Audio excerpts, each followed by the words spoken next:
नमस्कार, capital TV देख रहे हैं आप। मैं हूं आपके साथ पूजा। महाराष्ट्र में जारी घमासान के बीच बड़ी खबर आपको बता रहे हैं।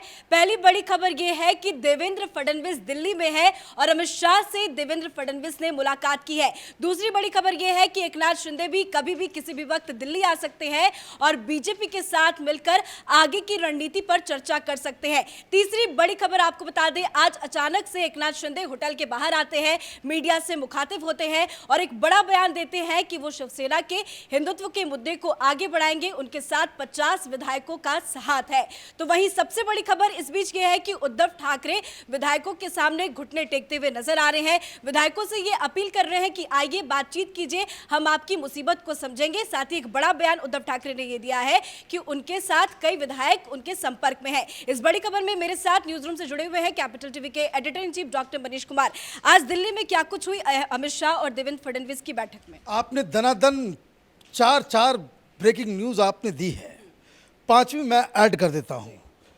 सबसे बड़ी खबर यह है कि 9 जुलाई से पहले फ्लोर टेस्ट होने वाला है और यही उसकी तैयारी में ये चारों खबरें आप एक सूत्र में देख सकती हैं कि अब ये तय हो गया है कि सुप्रीम कोर्ट में सुनवाई से पहले ही महाराष्ट्र में सदन के अंदर किसकी कितनी संख्या है ये तय हो जाएगा। फ्लोर टेस्ट होगा और चूंकि उद्धव ठाकरे के पास अब संख्या नहीं है तो उद्धव ठाकरे शिंदे गुट के सामने घुटने ही नहीं टेके, आज वो गिड़गिड़ा रहे हैं।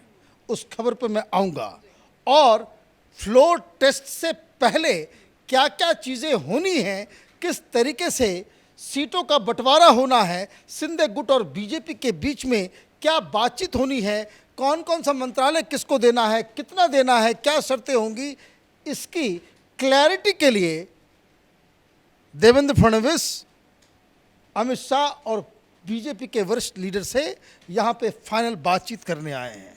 और गवर्नर के पास ये अर्जी लगाने जाएगा कौन कि फ्लोर टेस्ट चाहिए, ये काम करेंगे शिंदे गुट के लोग। इसलिए वो खबर आ रही है कि शिंदे गुट की तरफ से कहा गया है कि वो मुंबई पहुंचने वाले हैं और उन्होंने ये भी कहा कि अभी हमने शिवसेना नहीं छोड़ी है, हम तो शिवसेना में ही हैं।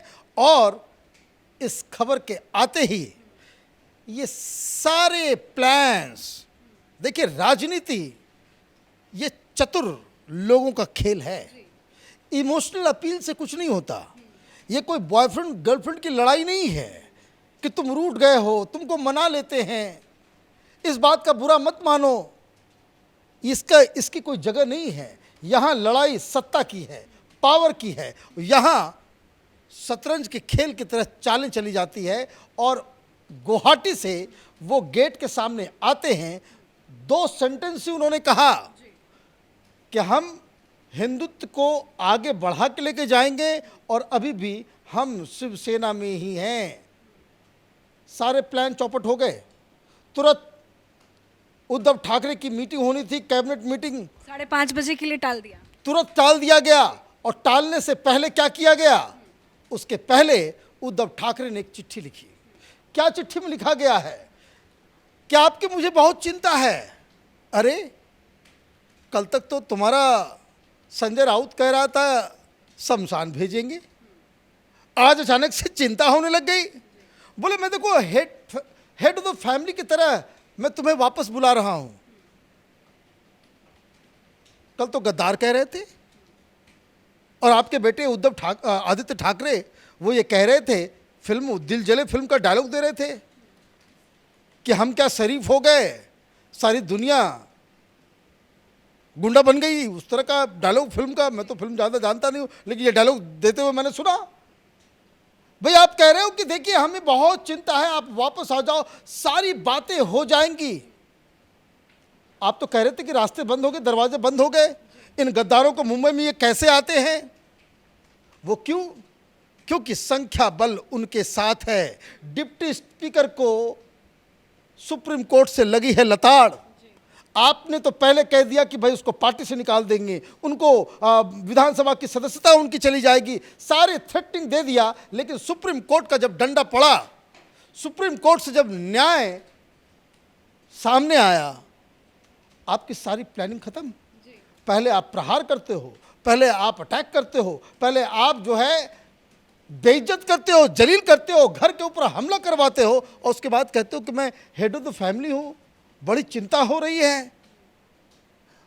आप गिरगिरा इसलिए रहे हो कि आपको अब ये मालूम चल गया है कि सत्ता तो गई ही गई, पार्टी भी आपके हाथ से चली गई है।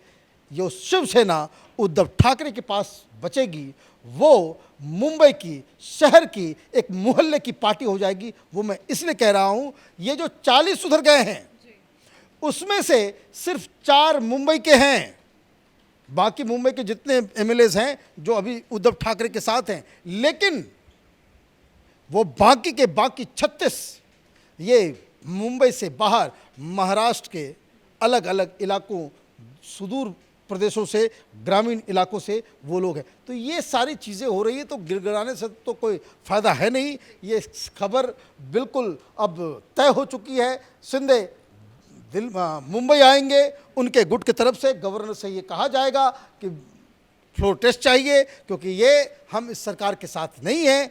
ख़त्म कहानी, आपकी सरकार गई और शिंदे तो अब एकनाथ शिंदे साहब हो गए। और मैं आपको बता दूं, जो बीजेपी और शिंदे गुट के साथ जो डीलिंग हो रही है उसमें वो डिप्टी चीफ मिनिस्टर बनेंगे, देवेंद्र फडणवीस चीफ मिनिस्टर बनेंगे, और सत्ता की जो भागीदारी होगी वो बराबर की जैसी होगी। 6 कैबिनेट मिनिस्टर शिंदे गुट से बनाए जाएंगे। तो मामला तो वहाँ तो ये लोग आखिरी मुकाम तक पहुँच गए हैं सेटलमेंट के।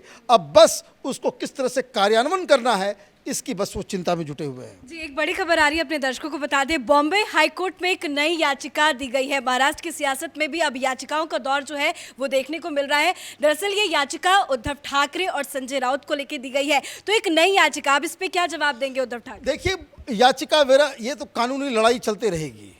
अभी तो सबसे बड़ा सवाल, लेकिन ऐसे में जब फ्लोर टेस्ट की बात हो रही थी तो कह रहे थे कि हम कोर्ट जाएंगे, फ्लोर टेस्ट नहीं होने देंगे। तो सारा कुछ अब तो सुप्रीम कोर्ट से आ गया। आपका डिप्टी स्पीकर किसी काम का नहीं रहा। आप ट्वीट कर रहे थे, संजय राउत पता नहीं इतने एक्सपीरियंस्ड व्यक्ति होकर के राजनीति में आप किस तरह के, इस तरह की गलतियां कैसे आप कर सकते हो। डिप्टी स्पीकर को भी आपने एक्सपोज कर दिया, ट्वीट कर रहे फोटो के साथ। कोई महाबली आ गया कि वो फिल्म था एक, कि तुम्हारे पास क्या है, तो मेरे पास माँ है, तो मेरे पास डिप्टी स्पीकर है, इतरा रहे थे। सुप्रीम कोर्ट ने सारे विंग्स क्लिप कर दिए। आपके पास अब करने के लिए कुछ है नहीं। तो अब बात बहुत ही सिंपल है। उद्धव ठाकरे गिरगिरा इसलिए रहे हैं क्योंकि वो उनको मालूम चल चुका है कि फ्लोर टेस्ट अब नहीं टाला जा सकता, कहीं से कोई बचने का कोई तरीका नहीं है। और दूसरी एक और बात कि आपको चुन चुन के, आपके पास अगर पावर नहीं है और आप हवा में लाठी भांज रहे होते हैं, बवाल कर रहे होते, सबको आप चुनौती दे रहे होते, ये झगड़ा किस बात की है, इस बात को आप समझिए। ये सारी चीज़ें जो हो रही है इसके जड़ में अमित शाह वर्सेस उद्धव ठाकरे, कौन किसको नीचा दिखाएगा, ये ईगो की लड़ाई है। दोनों वैसे ही स्ट्रांग पर्सनालिटी हैं। सरकार बीजेपी और उद्धव ठाकरे की नहीं बनी वो इसलिए क्योंकि उद्धव ठाकरे ने यह आरोप लगाया कि अमित शाह ने वादा फरामोशी की है, वादा खिलाफी की है। उन्होंने वादा करके वो मुकर गए, वो झूठे हैं।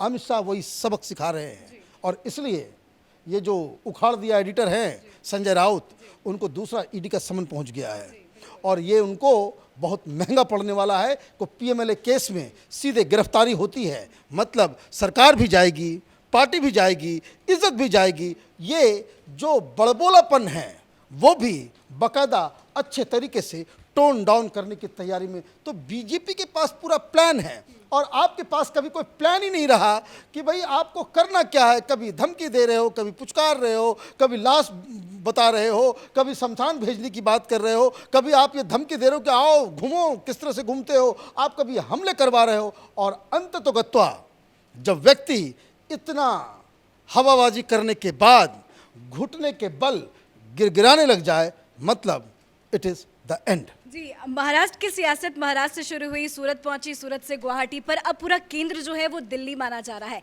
माना जाए 1-2 दिनों में बड़ा डिसीजन बीजेपी की तरफ से। देखिए, भारतीय जनता पार्टी एक काडर पार्टी है। यहाँ कोई भी बड़ा फैसला, सरकार कहाँ क्या बनेगी, कैसे बनेगी, कौन उसको लीड करेगा, किसके पास क्या जिम्मेदारी होगी, वो दिल्ली से ही होता है। ये कांग्रेस पार्टी नहीं है कि कहीं कहीं कुछ अपने मन से होता रहता है। ये तो डिसिप्लिन पार्टी, और ये सारी चीज़ें जो हो रही है वो बाकायदा सेंट्रल लीडरशिप के कहने के मुताबिक ही हो रही है। आप देखिए कि किस तरीके से दूसरी पार्टी में भी और बवाल हो रहा होता। दूसरा, भाई देवेंद्र फडणवीस से सीनियर लीडर महाराष्ट्र में गडकरी साहब हैं, आपने कोई बयान सुना? क्यों? उनको इनसे लेना देना, उनको कह दिया गया होगा कि ये आपके कार्यक्षेत्र के बाहर है, तो वो अपने साइड में है। ये इस तरीके से पार्टी चलती है। ऐसा नहीं कि शिवसेना की तरफ से कि जिसको भी मन आता है टीवी कैमरे के सामने खड़ा हो जाता है, कुछ से कुछ बोल देता है। तो ये डायलॉगबाजी राजनीति में नहीं चलती। राजनीति इज़ अ सीरियस बिजनेस। राजनीति जो है वो बहुत ही कमिटमेंट, और आजकल तो बहुत ही ज़्यादा टाइम टेकिंग और कमिटमेंट के साथ, और लोगों का सुनते हुए। जो संगठन जो लोग चलाते हैं उनको रोज़ अपने कार्यकर्ताओं की गालियां सुननी पड़ती है, जिल्लत झेलनी पड़ती है। इतना आसान काम नहीं है। और जो लीडर वो नहीं कर पाता है, जो लीडर कार्यकर्ताओं की मन भावना को न समझ पाए न सुन पाए, वही पार्टी इस तरह से फंसती है। राहुल गांधी एक एग्जाम्पल है। राहुल गांधी 2 वो उद्धव ठाकरे हैं। सुबह से सभी की नज़र महाराष्ट्र कैबिनेट की बैठक पे थी। हालांकि 2:30 बजे ये बैठक होनी थी, उसको डिले करके 5:30 किया गया। क्या लगता है उद्धव, क्या कुछ एक्शन ले सकते हैं इस बैठक? पहला काम तो उनको ये करना चाहिए, उन्होंने जो 200 करोड़ रुपए की परियोजना जो उन्होंने पिछले, ये जब से ये बवाल मचना शुरू हुआ है, चोरी चुपके ये योजनाओं को जो पास किया जा रहा है, उनको वापस लेना। आगे चल के वो जेल जाने का व्यवस्था हो जाएगा। वो तमाम मंत्री अधिकारी जाएंगे जेल। फिर उसके बाद आपके पास सत्ता नहीं है, आपके पास बहुमत नहीं है, आप इतने बड़े बड़े फैसले कैसे ले सकते हो? भाई कोई देश में कोई लोक लज्जा नाम की कोई चीज़ होती है, नहीं होती है? तो वो एक मसला है। दूसरा, क्या किया जाए? अब आप देखिए, पार्टी टूटी किस लिए? भाई शरद पवार से रिश्ता तोड़ो। पार्टी टूटी किस लिए? कि भाई दाऊद के दलालों को आप प्रोटेक्शन दे रहे हो। पार्टी टूटी किस लिए? कि आप इतने ज़्यादा कमज़ोर हो गए, घुटने के बल गिर गए कि एक मंत्री आपका वो जेल के अंदर सड़ रहा है, आपकी हिम्मत नहीं पड़ती है कि उसको आप अपने कैबिनेट से बाहर कर सके, बस इसलिए कि वो मुसलमान है और ये कभी कहेंगे भाई हिंदुत्व है। पार्टी इसलिए टूटी है क्योंकि पार्टी ये छगन भुजबल के साथ किस हिसाब से आप बैठ रहे हो। कैपिटल टीवी के जो दर्शक होंगे, इन सारी पॉइंट्स को पिछले 6 महीने से मैं लगातार कहता आ रहा हूं कि शिवसेना के लीडर्स, एमएलएज, कार्यकर्ताओं के अंदर घुटन है कि छगन भुजबल के साथ आप बैठ करके वहां कैबिनेट में एक साथ बैठते हो, ये भूल जाते हो कि हिंदू हृदय सम्राट पूजनीय बाला साहब ठाकरे को इस व्यक्ति ने जेल के अंदर घसीट के डालने की कोशिश की थी। तो ये सारी चीज़ें हैं। अब एक मुहावरा है कि अब पछताए होत क्या, जब चिड़िया चुग गई खेत, खेल खत्म। बहुत बहुत शुक्रिया अपडेट के लिए। तो महाराष्ट्र की राजनीति का अब सियासत जो है वो अब दिल्ली से तय हो रहा है।